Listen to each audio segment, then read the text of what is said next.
Hello, good afternoon, and a warm welcome to all of you. This is the penultimate day of the 5-day program of faculty development, jointly organized by the Nirmala Memorial Foundation College of Commerce and Science, Mumbai, and the Griffith University, Australia. Over the last 3 days, we've seen various aspects of COVID-19 pandemic and what we should be doing as media trainers to train the prospective journalists and media persons. One thing that I have observed, which I'm sure most of you have, is that most news channels, world leaders, they've been blaming this COVID-19 pandemic on either a geographical reason or on some community or a religion. Is that right? Is that the way it should be? Can we blame China or the Muslims, to be very specific, as it is being done in our country also? Something very funny strikes me. Media channels have been screaming themselves hoarse over the Tablighi conference in Delhi, and they said, oh, they spread it all over. All of you know this is the month of Ramzan. As it is, Islam prohibits the consumption of liquor. It's not that everybody follows that, but at least in the month of Ramzan, Muslims generally don't touch liquor. Liquor shops were opened in the country over the last 2 days, and there have been huge crowds all over. Did we blame a certain community for this crowd and that they're going to spread the COVID-19? I'm not saying that we should, but if we can't blame one community, we can't blame the other either. And when can this happen? This can happen only if we train the media students properly. They are the future journalists. I don't know where some of our present-day journalists have been trained. I'm sorry, some of my students are renowned journalists today, but I'm also proud that they are not into this kind of witch hunting or blaming it on any community or any geographical reason. Now, we need answers for these questions, because the purpose of this webinar, the faculty development program, as we call it, is to train trainers to train the media persons. So unless we know what are the issues involved, how can we train others? And that's the reason we've got a galaxy of speakers from different parts of the country, from Australia, and all those who belong to different organizations, reputed organizations. Today, to discuss this issue, whether we should blame any geographical reason or community or caste or religion, we have Dr. Kasun Ubayasiri from the Griffith University, Australia, to speak to us. Before I invite him to speak, let me tell you a little about him. He's a senior lecturer and director of the journalism department at Griffith University, Queensland, Australia. He's also the director of the Griffith University-based environmental social justice communication project called The Water Story. I'm happy to tell all of you all that as regards the Water Story, he'd come with his group of students to Mumbai a year before last, and they did a fantastic job at looking at the problems of water, the situation of water, looking at mangroves, looking at the Mithi River and the Daisar River in Mumbai. And they brought out a wonderful book, which is also full of amazing photographs, but lots of material to read. I had the privilege of working with this team in Mumbai when they were here. Dr. Ubayasiri is also, he's a former Sri Lankan journalist, and in Australia, he's based as a documentary photographer too. His research focuses on the role of news media in armed conflict, media coverage of human rights, and also media censorship and its impact on democratic accountability. A very important issue meant to be concerned all over the world. Yesterday, we saw where we rank in terms of press freedom internationally. Dr. Ubayasiri has conducted extensive research on the civil war in Sri Lanka, and his research interests focus predominantly on South and Southeast Asia countries. He is a member of the Griffith Center for Social and Cultural Research, also known as GSCSR, and he's co-authored a book on journalism for social change in Asia, reporting human rights. So I'm sure all of you agree that we have a wonderful resource person here in Dr. Ubayasiri to tell us whether we can blame any geographical area or religion or caste or community for this COVID-19 pandemic. Over to you, Dr. Ubayasiri. Welcome. Thank you very much, Abhay. Thank you for that wonderful introduction, and thank you to you and the college for having me in this lecture series. I want to cover a bit of ground, so I'll start without further delay, but also because there's a PowerPoint that's being presented, and in order to conserve a bit of bandwidth, I'll turn off my camera and I'll come back at the end when we do questions, if that's all right with you guys. So let's we can start with the PowerPoint, and yep, perfect. Okay, so let me get myself organized.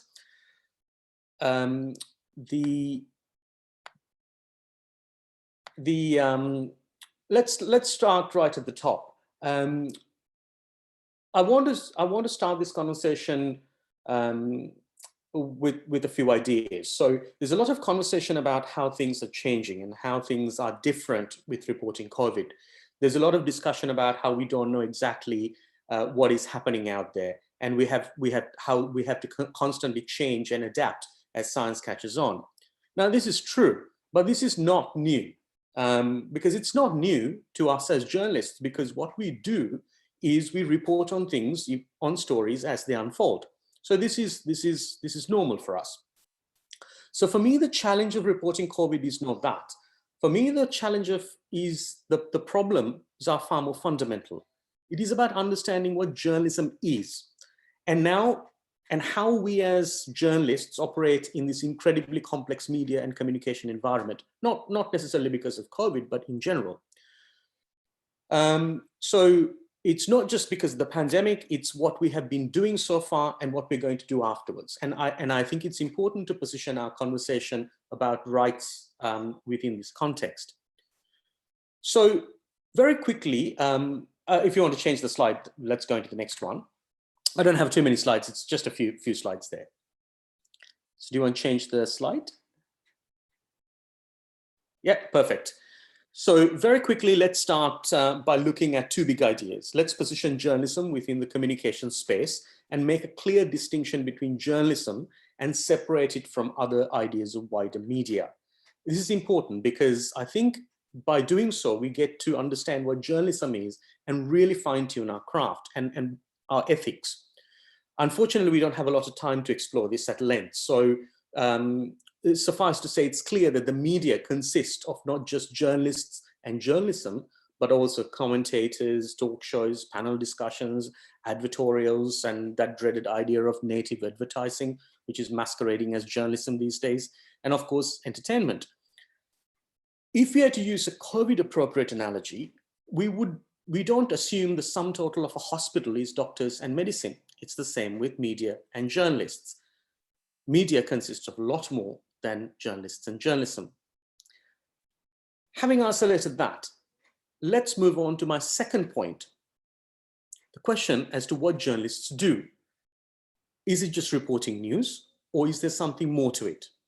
There's an American writer called Walter Lippmann, who you may have read, and he said a long time ago, in 1922, in fact, nearly a century ago, he said the function of news is to singularize an event, make people aware of it. On the other hand, the function of truth is to bring light the hidden facts, to set them in relation with each other and make a picture of reality on which men can act. Interesting, men, again, you know, times have changed, hopefully. So journalism must be more than just reporting. Let me also make a small distinction here. We perform three very important functions, but only one of them is central to operations. We provide public service announcements. We provide reportage. We produce journalism. So the public service announcements in this sense is telling people to wash their hands thoroughly, for example. Reportage or is reporting that the government has promised free transport to migrant workers. The journalism, on the other hand, is ensuring that the government did indeed provide free transport to migrant workers. Journalism must then be contextualized. It's contextualizing news so that the truths emerge. Now let's work with this idea of reporting, contextualizing and animating practical and pragmatic truths in reporting COVID. And in doing so, come back to the central premise of our topic, ensuring the coverage does not spuriously attribute culpability to particular groups or geographic regions or creeds. So the idea here is how we as journalists dispassionately and logically explore the issue and report truthfully. And this is not something that is peculiar to COVID coverage, nor indeed limited to it. So with that in mind, let's logically look at 3 questions related to our topic. Okay, next slide. So question number 1 is, who is responsible for the COVID spread? There's a lot of finger pointing going on, but who is responsible for it? We know the virus started in China. So is China responsible for its global spread? The first case of the virus was reported on November 17th in China. We know that there were at least 266 cases of under medical surveillance in China in November and December last year. Now, China is widely criticized for cracking down on doctors who tried to warn this new virus could be an epidemic. Considering the political climate in China, this is plausible. We can understand this to be true. But Chinese politicians and governments, the politicians and the governments are not unique in ignoring expert advice. All we have to do is look at how the global leaders are responding to climate change and climate change advice from scientists. Anyway, by December 31st, China had informed the World Health Organization an unusual pneumonia-like virus was spreading in Wuhan. So that's essentially about 6 weeks into the first case. By January 5th, they had ruled out that this was a resurgence of SARS. And by January 7th, they had named the virus as novel coronavirus, which is where COVID-19 comes from. Authorities in the US, Nepal, France, Australia, Malaysia, Singapore, Korea, Vietnam, Taiwan, and a whole host of other countries started confirming that they had cases of the virus in their own country in the next couple of days. So yes, in one sense, if China had acted quickly, it could have been contained. But then again, to be fair, it was a new virus. No one knew about it. It escalated within a very short period. You can't close borders and stop movement from one country to another just because there are 266 cases of a virus. We deal with a lot more on a day-to-day basis. Tuberculosis in India, for example, there's huge numbers. The flu would have been far more prevalent in November and December. So it took China to realize the magnitude of this, or that this was something to take note of. But what we know is by mid-January, there were a few cases of this virus in a number of countries, and those countries were aware of what was happening in Wuhan. By January 30th, the World Health Organization had declared a global emergency. But it would take India, because we're talking about India, to an Indian audience, it took India another 2 months before we closed the border on March 22nd, which was 15 days, incidentally, after the European Union closed its border. By this point, plane loads of Indians infected with the virus from Europe had already entered India. We don't have clear statistics of where the virus came to from India. But let me use an Australian example because they're very clear statistics because we don't have huge numbers. In Australia, where I live, the virus didn't come from China or East or Central Asia, for example, for that matter. It came from Europe and the US. As of yesterday, 62.8% of the infection was acquired overseas. By March 22nd, so just over 2 months, just over a month and a half ago, a third of the infected travelers had come from the US and just under half had come from Europe. Now, the statistics released yesterday showed that a third of the current statistics, a third of the passengers had come from on cruise ships. That just under a third had come from the US by plane and just over a third had come from Europe. East and Central Asia account for less than 4% of the international travelers that have brought the virus to the country. In Australia, the virus spread because we as in Australia, failed to close the borders to US and European travelers, not to the Chinese, because we failed to quarantine passengers from cruise ships like the Ruby Princess. So there's this one particular ship that was allowed to dock in Sydney that accounts for 10% of Australia's cases, 20% of that state, New South Wales's cases. The ship is also responsible for 21 of the 97 deaths in Australia due to COVID. I suspect the situation in India is no different. It is more complicated and, by virtue of having 1.3 billion people. But the failure of the government to respond decisively is a matter of public record. So, is a matter of, sorry. So the failure was ours, not China's. Yet our prime minister or prime ministers, including Australia, India, a whole host of countries, are echoing the US call for singling out China for investigations. The US was far more of a risk to Australia.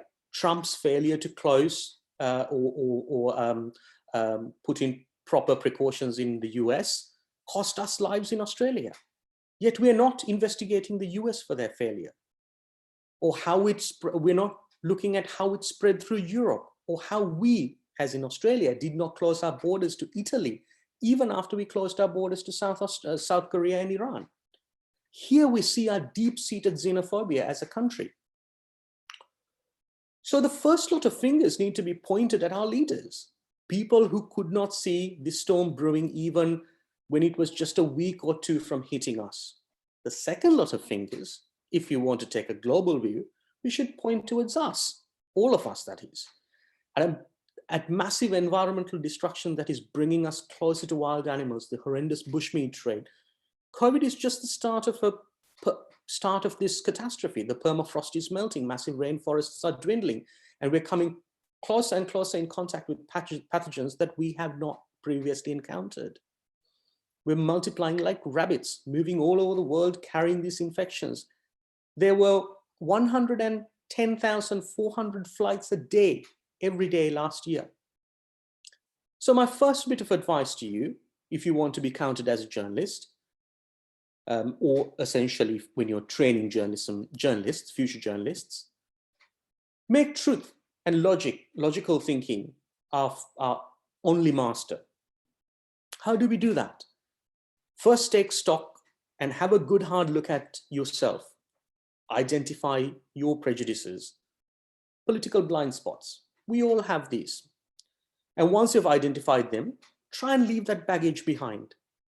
You don't work for Mr. Modi or Mrs. Gandhi, and for that matter, Trump or Scott Morrison. You're not even Hindu or Muslim. You're not even Indian in this context. You are a journalist, and only one thing matters. It's the truth.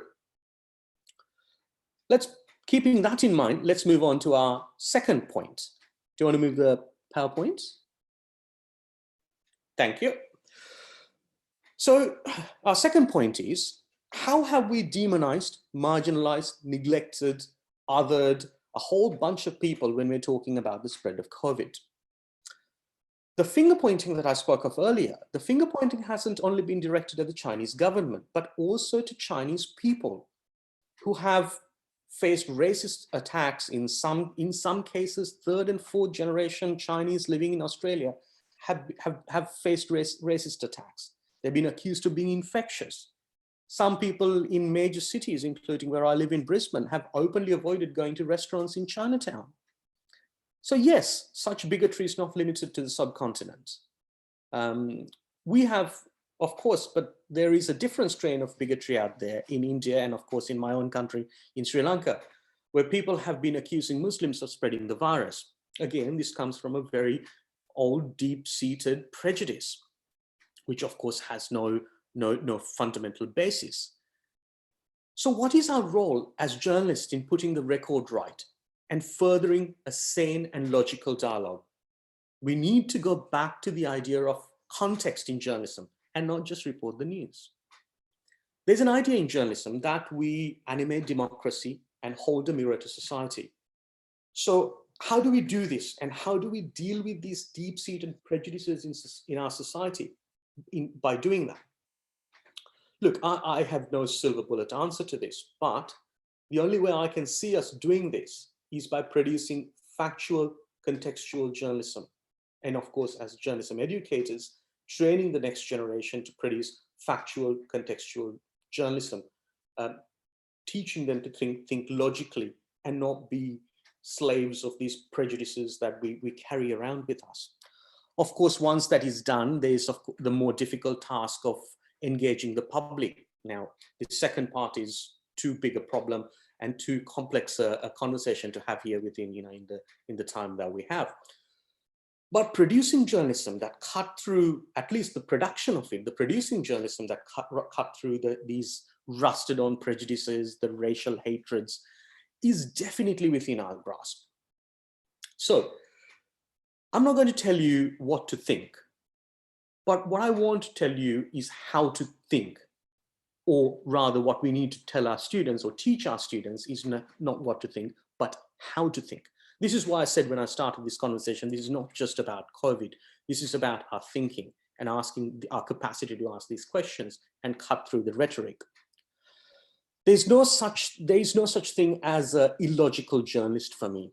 So if your journalism is illogical, it's not journalism, it's just English or Hindi right side up. Now let's take one issue which Abe mentioned. Let's take the issue of the spurious idea of Muslims deliberately spreading the virus. Now, while I would consider anyone pushing that idea as a racist or a moron or worse, an opportunist, as a journalist, I don't have the luxury of looking down my nose and walking away. As a journalist, we have to ask the questions. We have to ask them, how do you know this is true? What proof do you have? Because, at the end of the day, being open-minded is what we do. It's about, listening to people and their ideas is one of the things that we do as journalists. Now, our job is not to argue with that person, but to ask pointed questions. Because at the end of the day, I doubt any amount of arguing would change that person's mind. And frankly, that's not our job. At any rate, we are not going to change that person's job, but we have a more important job. And that person and the conversation we're going to have with that person is crucial in that. The first job we have is to identify. The first job we have is identifying that this idea is out there. Talk to people like our bigoted friend to better understand how they see that issue, so that we know what his perception is. So it's not arguing per se, but it's having a conversation. It's about asking pointed questions and pushing his buttons to see how he justifies his flawed logic, right? Then you start asking yourself the open-minded questions. Chances are your friend would have failed to give any concrete proof because none exist. Maybe a few anecdotes, like a friend told me about a group of people praying together in a particular mosque despite government warnings or something like that. Now, as a reporter, if you're just reporting stuff, you'd possibly report that. But as a journalist, you have to ask the contextual questions. Did this event actually happen? Did these people actually defy government warnings and pray? What other religions are defying government restrictions? Can't be just the Muslims. There are lots of religions. India is a country full of religions. Is it only religious groups that are doing this? What about political stunts? Politicians are gathering for all sorts of things, from banging pots to throwing flowers at each other. There's no shortage of these stunts in India, or for that matter, anywhere in the world, where a society, drowning in political stunts. If people are indeed gathering in temples and mosques, why are they doing that? It is human to be afraid. And now and how can we provide that spiritual link with our congregation? Because it's natural for people to want that connection. How are religious leaders responding to it? What is the faith community doing to stop these kind of gatherings or find alternatives to such gatherings? Because the idea at the end of the day is not vilifying people after the fact, but providing preventing the risk of cross-contamination in the first place. It's not about finger pointing, it's about doing something productive. And going back to the idea of arguing with our bigot, well, nothing's going to change by us shouting at him. But when people are when people are pushed, they're going to double down. But what we can do is we can provide factual, reliable, contextual information to knowledge leaders in our community, people who are going to have his friends there's got to be one enlightened friend in there who's going to have that conversation with them so that they can have a one-on-one conversation. I'm not saying, again, it's not a silver bullet, but at least that person, there's a fighting chance of us changing minds that way. The only way we have a chance of changing people's views is through that kind of dialogue. The big media picture, I mean, very rarely I believe people read a newspaper article and completely change their views, because we essentially gravitate towards our own prejudices. But as journalists, if we provide that information to people who are going to have those conversations, there's a richer, fertile ground for those conversations to take place. Let's have a quickly look at another issue.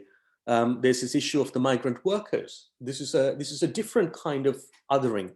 Again, this vilification of the poor is not limited to India. The idea of stay at home is well and good because, but the directive itself assumes that people have a home to be locked in. Over the last few days, I've been doing a number of things. One of the things is, on the one hand, I've been working with my academic colleagues and doing these kind of webinars and stuff like that. And on the other, I've been working as a journalist, photographing with faith communities and refugee communities. As an academic, when doing these video conferences, I'm working with colleagues who are stuck, rather, in their very comfortable suburban homes. One colleague, in fact, was even stuck on an island off the French coast with a sea view, a brilliant place to be stuck in. On the other hand, as a journalist, I have come across a number of people who are not so lucky. So just where I live, in Brisbane, from about 5 kilometers from where I live is a suburban motel, which is a grey, crammed, packed suburban motel, which has 120 asylum seekers crammed into it. They have no chance of social distancing. There's about 80 people, outsiders, who come in and out. These people can't get out. They don't have any sort of hand sanitizers and things like that. So they're worried, and they're already vulnerable people. So they have either psychological issues or they have physical ailments through long-term, refuge. In Sri Lanka, or within the Sri Lankan sphere, there are migrant workers in the Middle East who are locked 8 to a room. I've been working with a colleague of mine doing a photo project, a distant photo project, a colleague who's based in the Kakuma refugee camp in Kenya. And the conversation there is, those people don't have even water or soap.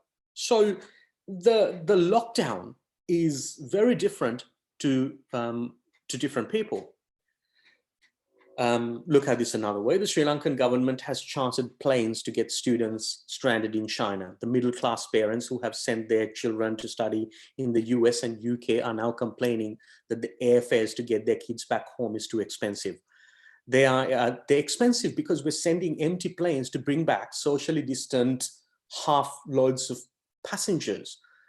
Physically distant probably is a better way of looking at it. I'm falling into the old habit of calling it socially distance because that's the word that's been, rammed down our throats for a while now. These parents have money, but they don't want to dip into their savings to get their kid home. They want the government to foot the bill. At times the government has, but no one wants to spend tax dollars to bring migrant workers from the Middle East, people who don't have the money, and the people who have actually been propping the Sri Lankan economy for a long time.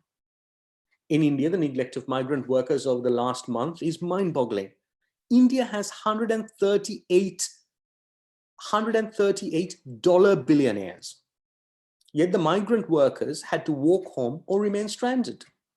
A political debate between the union government, the Congress party, who's going to pay for it, it's just become a political circus until at least last week.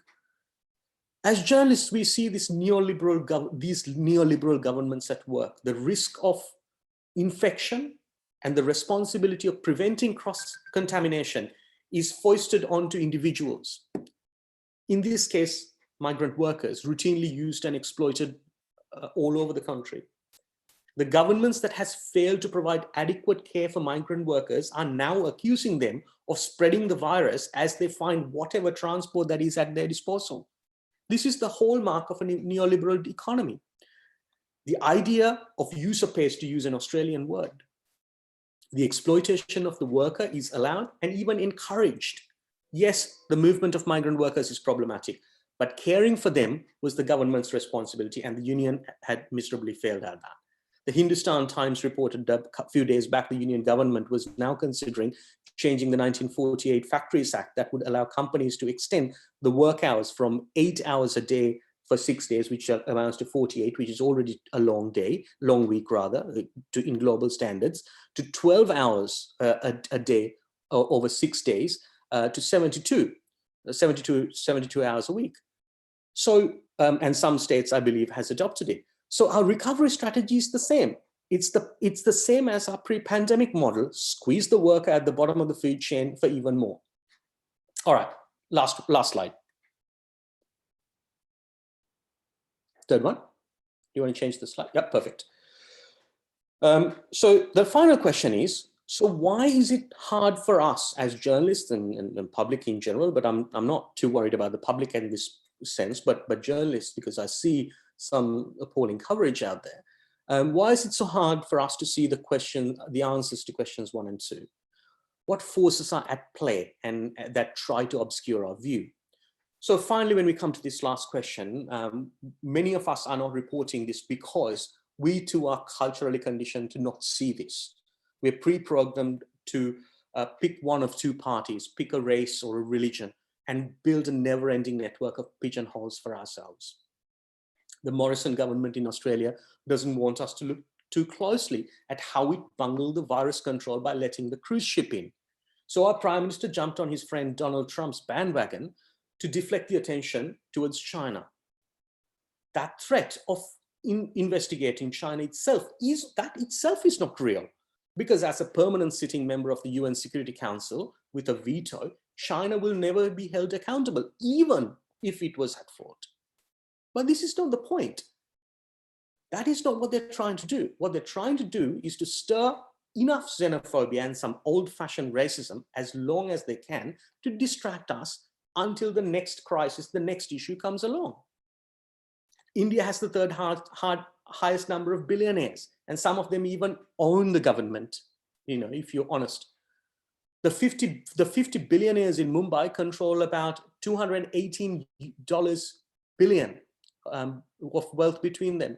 Mr. Ambani's wealth grew 7 crore rupees per hour last year. The per capita hourly income in India is 15 rupees.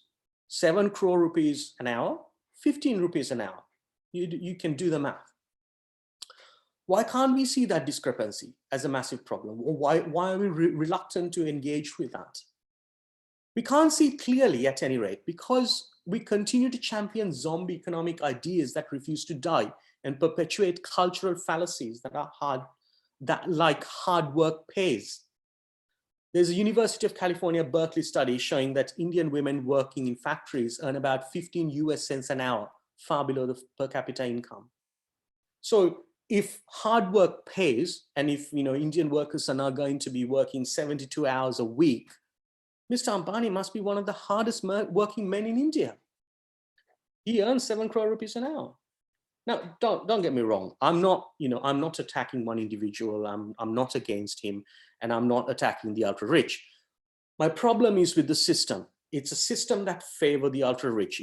It always safeguards the losses of the rich and the powerful, and it marginalizes and puts the risk of financial loss and all sorts of risks to the marginalized and the poor. So as journalists, we have to cut through the smoke screen. And so for me, it's not just looking at COVID. It's not about something particular to this issue. This is part of a cyclical event.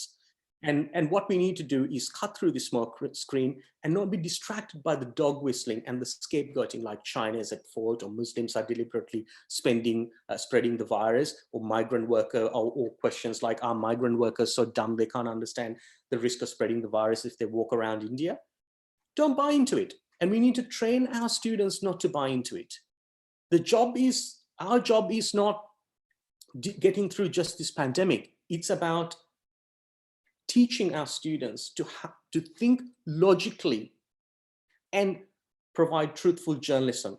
Because if we can teach them to think logically, we won't be in this mess in the first place. If the coverage, as Abe said, is anything to go by, I think we have our work cut out. All right, last slide. I am done. I'm done. I can take some questions. Yes, thank you so much for a wonderful talk, Kasun. I have a small complaint. You shouldn't have stopped. I was spellbound. What amazing clarity. And it's an eye-opener. I think the message is not only for media teachers and journalists, but all of us, as in whichever part of the world we are. How beautifully said that we don't belong to Modi or Mrs. Gandhi or Scott Morrison or Trump. And your line that you're not Indian, when you're a journalist, you're a journalist. All of us have gone through that situation as a good journalist. I recall when I had to expose the government of the defense forces, for a moment you thought, are you doing the right thing? But then ultimately you're doing the right thing because what you said, we were doing it for the truth. And truth is very important. And Express, we had the line, we still have that. Truth involves us all. That's right. That's right. And at the end of the day, we don't work for the government or a country, we work for the people, right? It's in their best interest. If we sacrifice truth, all of us will pay a heavy price in the coming year. You also pointed out so beautifully about Scott Morrison's error of allowing people in. We did exactly the same thing. 1.5 billion people were allowed to come into the country, and then 130 crore people were locked down. We should have, even if you allowed the 1.5 billion to come in, they should have been quarantined, whoever they were. Of course. Again, it's not. I don't want to talk about the rich and the poor. I'm not against the rich, but finally, if you, as they used to say once upon a time, diabetes is a rich man's disease, and TB was known to be a poor man's disease. It's no longer so. But so it can be said about COVID-19. It was the rich people who came by air. They carried it all over the world. Yes, that's right. And when the poor man tries to move from Mumbai to the village, he's vilified. When the affluent move from same in Sri Lanka, when they moved from Italy to Sri Lanka, that's okay. But when the migrant workers in Dubai want to come home, well, they should stay where they are because, you know. A 12-year-old girl walking from Telangana to Jharkhand died on reaching Jharkhand was a small news item in passing. Nobody's heart broke. I'm choked even when I recall that now. A man walked from Ahmedabad to Dibrugarh in Assam, 3,000 kilometers. He couldn't walk the last 45 minutes. And he called up home. He says, can somebody come and pick me up? Even as I tell you this, I get goosebumps. But nobody bothers about these people. So, which is very sad. I hope it's eye-opener for all of us as media trainers. And this is an advantage of having a person like you who's been a practicing journalist and a media trainer now. So you know both sides of the fence, and it's so wonderfully good. Before we take questions from the audience, could we have a poll, please? We'll take the poll and then go for the questions. Yeah, sure.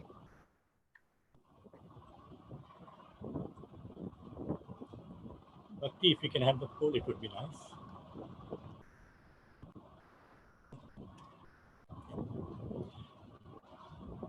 The participants have about 30 seconds for voting.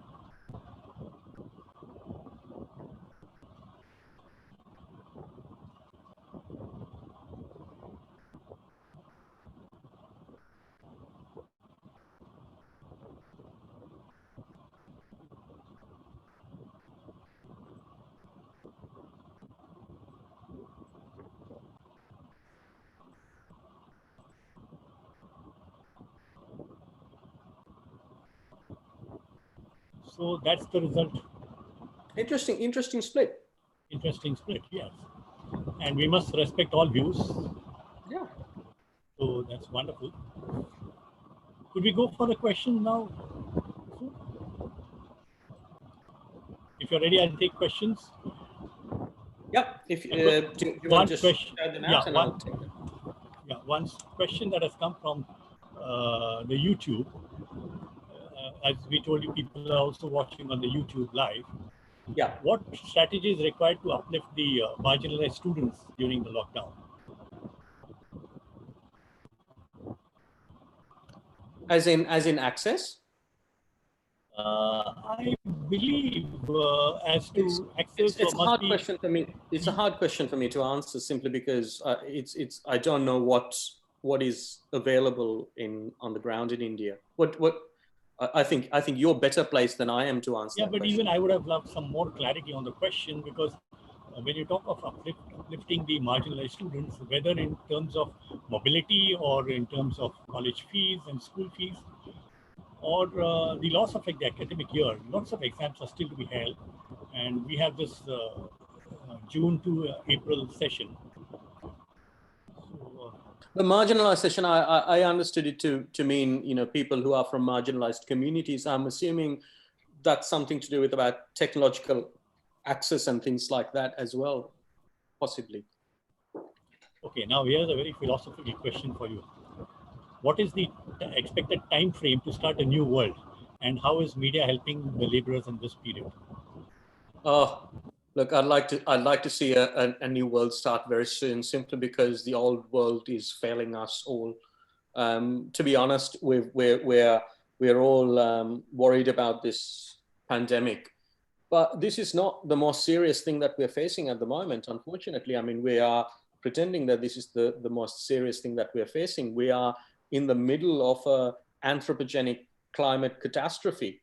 And we've completely ignored that for a long time. So the scientists, before all of this started, the scientists were saying we had about 10, 20 years to go. So in my lifetime, we're going to see a very painful world.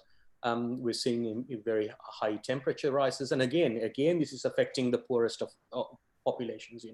The coastal areas of Mumbai, the collie waters are getting washed in, and the Pacific Islands that produce very little carbon is essentially drowning. So I'd like to see a new world start very soon, and I think we have a huge role to play in this, because if you think of us as the fourth estate, the other estates have somewhat failed. Our politicians are continuously going down a path that is unfathomable.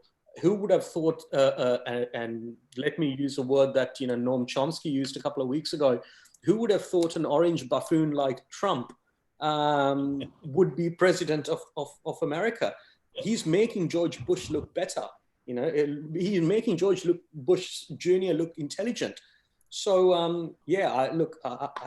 I think we have a huge role to play, and I think as educators we have a huge role to play in framing that conversation with our students. Also, to me, if I may chip in, with your permission, I think to me a new world is also where there's no exploitation of human beings by human beings, and also when there is no hate. While the coronavirus, which is now, as you mentioned, it's a novel coronavirus, it's mutated. I think in India the virus of hatred has mutated, and unless we stop that, and unless we start thinking of every citizen of the country, we cannot have a new world. Wherever it is, whichever the country. We have some hands raised. Could we go to Santosh Gangurde? He could ask a question. Please can you hear me? Question. Yeah, go ahead. Can you hear me? Yes, of course, Mr. Gangurde. Yeah, thank you, Dr. Kasun, for such a thought-provoking presentation. I have two questions. Yeah. In the times of COVID-19, journalists, especially in audiovisual media, are responsible for creating this infodemic, the term coined by WHO. How could we, as responsible citizens, could control this, or at least keep check on this? This is first. And second is, this whole paradigm of neoliberal economic model will be challenged in the post-COVID world, especially in the third world countries. What's your opinion about it? Thank you. So the first answer is, the first question is the tougher one, simply because I don't think there is a clear answer to that. I think this is why mainstream media is losing viewers, and we are not connecting with our audiences. So they're already paying the price for essentially this rubbish coverage. It's just that they are refusing to acknowledge it. The participation in the trust in Australian media is negligible, and I think it's a little bit better in India, but there is this huge problem. So this is also why I kind of look at this as a media journalism split. the trust in journalists is slightly increasing, not a lot, but slightly increasing. But the trust in media as an institution is going down. So it's apart from pushing for better coverage, I don't know what we can do with that as citizens in that sense. But as educators, I think we have a huge role to play in making sure that we don't create another bunch of dud journalists out there. The neoliberal economy, I like to think that things will change. I like to think that we will learn our lesson. But as I get older, I'm less, I'm hopeful, but I'm less optimistic. Simply because I don't think we learn lessons, to be honest. And if what we're seeing in India is anything to go by, with the extension of working hours in factories where people are already working incredibly long hours for next to nothing. And don't get me wrong, I'm not pointing just the finger at Indian factories. It's the West that buys this stuff. And it's the West that, the Berkeley University does a study on how Indian factory workers, female factory workers, are working for 15 cents an hour. But those clothes are bought by Americans, who consumes about 24% of the world's resources. So I think, unfortunately, I have a very nasty feeling that this neoliberal model will even strengthen, simply because of the people will come out of this in fear of jobs, and we will be ready to do whatever it takes to essentially hang on to our jobs. There's a fear that is being perpetuated, even at universities. We're talking about massive losses and how we need to all kind of do things that we wouldn't have otherwise dreamt of. Soon we have extended our time. We have overshot. Yeah, sure. So, with your permission, we'll extend it by a few minutes. So there are some hands raised and some questions in the chat box too. I'll keep my answers short too. Sorry. Yeah, I'm unmuting Dr. Nidhi Thanawala. She has a question to ask. Go ahead, Dr. Thanawala. Yes, sir. Thank you so much for the wonderful session. I'll make the question also quick. We are facing an economic crisis on our own because we are not making any money in the lockdown, and yet we are expected to pay the house staff. And also looking at the geographical location that some of them come from, which is a red zone, we are not quite sure if you want to hire them back. And this is something that, according to me, the media is also not representing. So what I just wanted your quick suggestions on that. How do we guide people, and how do we come to? Can you ask the question again? You dropped out for a second there. Sorry. So a lot of us, the working class, are going through a little struggle of our own in the lockdown. What is happening with us is that we are expected to pay the house staff while we are not making any money. Neither are they're actually doing their job. So some of them, even when they can. So, and media is also not doing anything to address the issue or to come up with a solution. And a lot of them come from a specific geographical area or a densely populated area. So we are not sure if we want to hire them back immediately from the safety perspective. So what would be your suggestions on that? See, I don't know, because I mean, for me, I don't know what the media dimension of that is. I'm trying to understand the. So what you're saying is that the difficulty of, but what I'm seeing in, I'm not very sure about the situation in India, but there is a similar situation here. With small businesses and people kind of hiring, and I fear that they will be worst hit, the middle classes, because they don't have the capacity to buffer against as the top does, and any packages, any sort of support that comes from will come at a lower level. So I think there's I guess from a media perspective, I think the conversation is, there is a silent middle class that is sandwiched between these two. So when we always talk about this, we talk about either the rich or the poor. But I have a feeling that the middle class is neglected on the one hand, but they're also going to come out of this worse than the others in some ways. I hope I've kind of answered your question. We have another hand raised. Nina has raised her hand. I'll unmute her. Nina, please go ahead. ask your question. Hi. Yeah. Session. Unmute yourself, Nina. Yeah, go ahead. Can you hear me now? Yes. Can you be a little louder? Yes, I'm trying my best. Just a second, please. Right. So this is what I wanted to ask. And this is kind of a follow-up question from the one I asked Mr. Oberoi in the first. Let us assume that we've taught our students. Okay, let us assume that we've taught them to be fearless, to be objective, to look at all sides of the coin. Let us assume they're all that we want them to be. They do need to go out and get a job, right? If you could tell us how that works with all these other things in place. We are also teaching them in class because that's how the world is. We are looking at increased corporatization of media houses, conglomerates coming together of big houses, that fewer and fewer people own increasing media.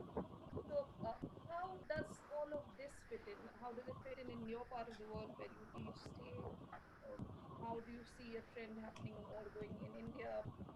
Are there diverse, varied trends around Okay, could we go for the answer because we are running short of time? Nina, we got your question. The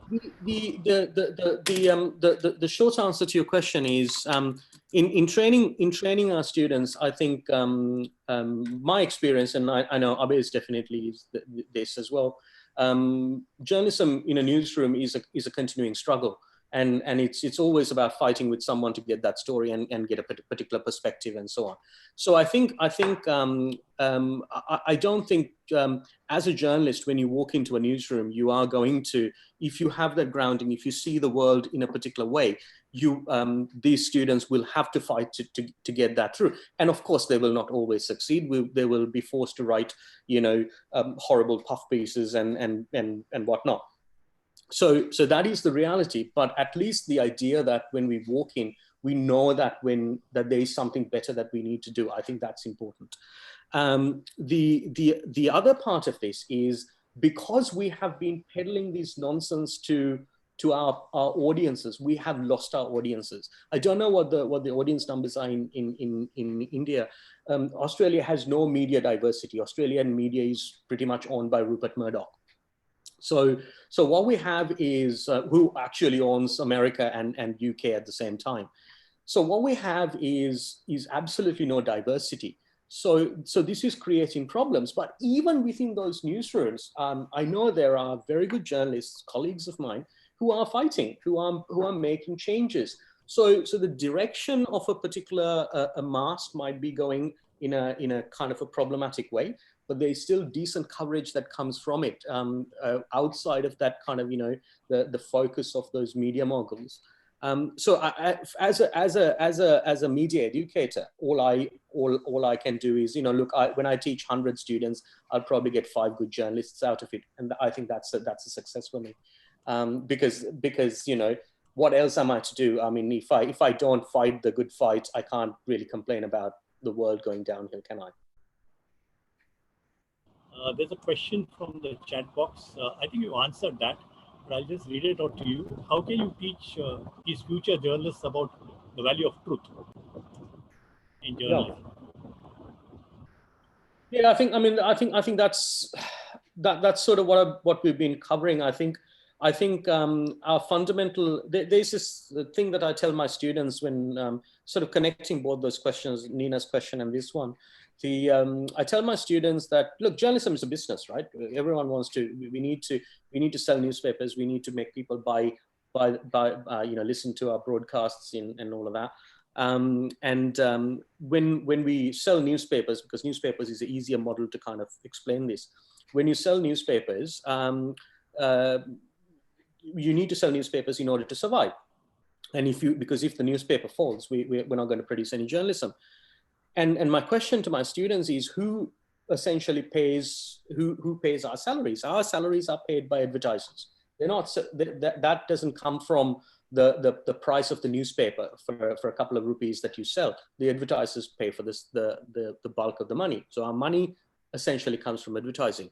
But the point is this, the point is we don't, the public who buy the newspaper, they're not buying the newspaper to read the advertising. They're buying the newspaper because there is good journalism in there, journalism that they can connect with, things that is important to them.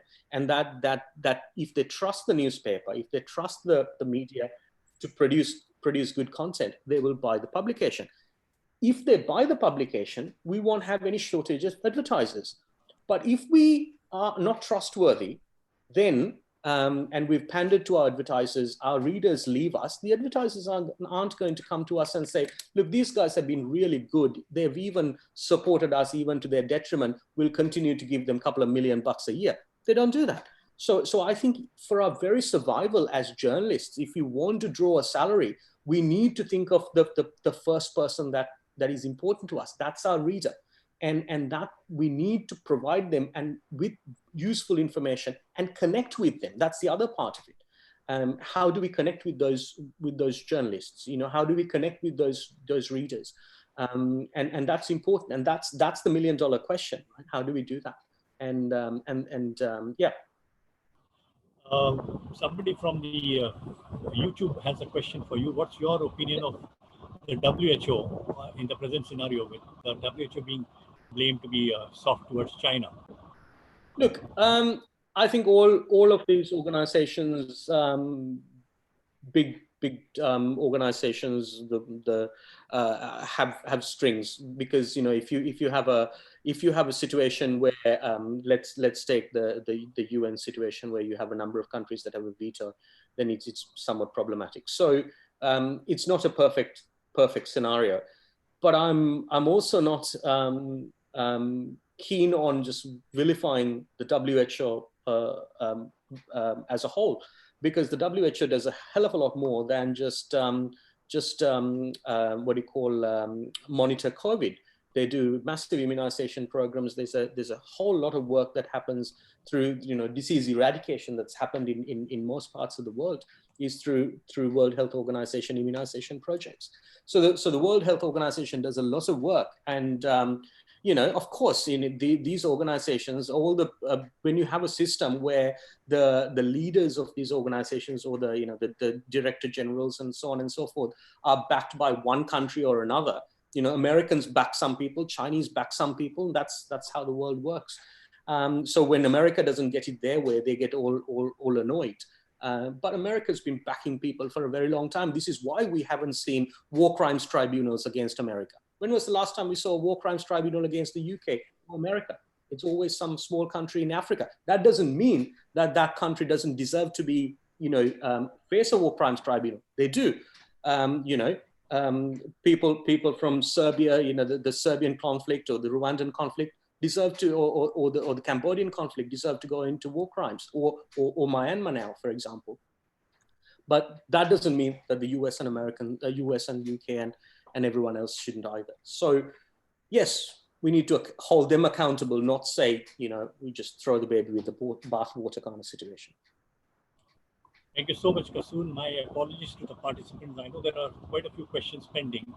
That also speaks volumes for the presentation by Dr. Kasun Ubayasiri. He's generated so much of debate and so many questions that have come to our mind. I guess some questions could be emailed to him later on if he agrees to answer them. Of course. But it was a wonderful session. Thank you so much, Dr. Kasun Ubayasiri. Must be dinner time for you, so we must wind up. And hearty thanks to all the participants, lovely audience we have. And before I wind up, let me remind you about tomorrow's session at 4 p.m. The topic is scientific approach for covering COVID-19 pandemic. And we are going to have retired nuclear scientist from the BRC, Dr. A.P. Jayaraman. So we'll get back tomorrow at 4 o'clock. See you. Take care. Be safe. All the best. Goodbye. Thank you.